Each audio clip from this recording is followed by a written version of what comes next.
Welcome back, ladies and gentlemen. Welcome back to school after winter break. And I am here to talk to you about the Declaration of Independence assignment.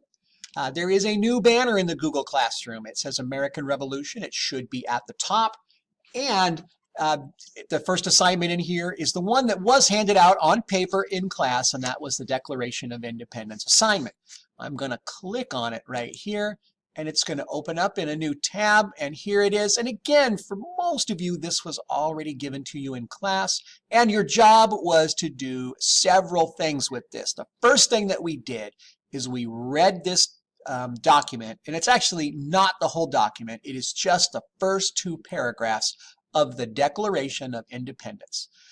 And all we did at first was we read with a pencil and we circled the words that we don't know.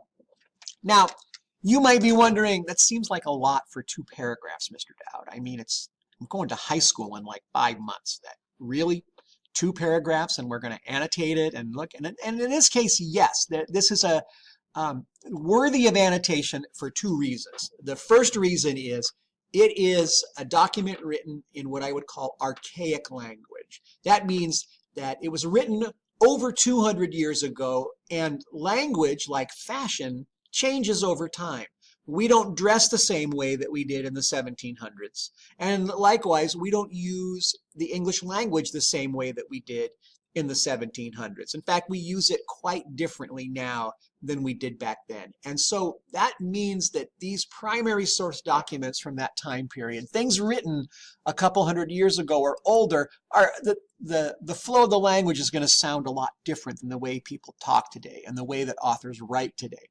So it makes it hard to determine what people are saying when we have to struggle through the meanings of these old-fashioned words.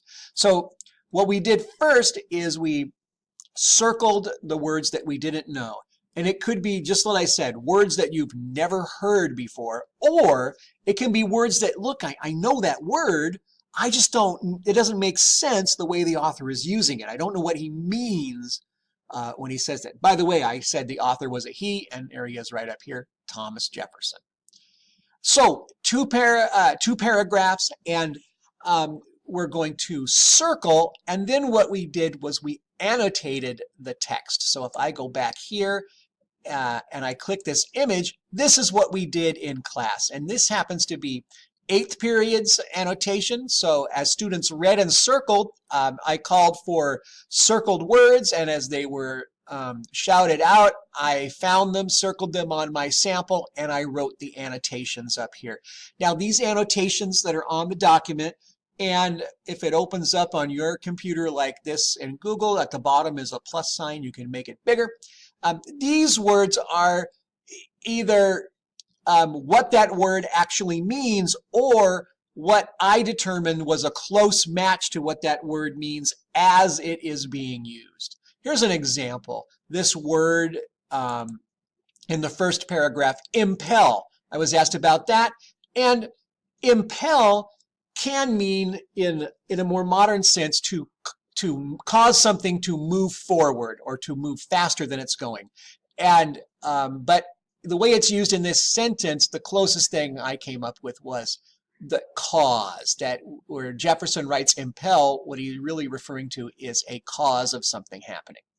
So these are definitions that help students understand what this archaic language says. Now, once you've got these annotations, your job is to go back and read again. And this time, you're reading to answer a question. And that question is at the top of the document.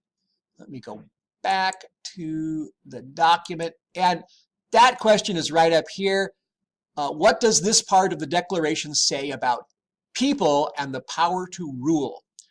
Basically, who does Thomas Jefferson should ultimately be in charge of the decisions being made in a society? Or I wrote it a different way in parentheses here. Who should have the ultimate power to rule, the people or the government? Now, when I was going over this with students, I also realized the government, let's be really clear in the case of the American Revolution, we're talking about the king and parliament. So if you want to simplify this even more, who should rule people or the king. If you that makes sense, then this is where your answer goes down here. Thomas Jefferson, when you've read it a second time with the definitions, who does he say should have the power to rule?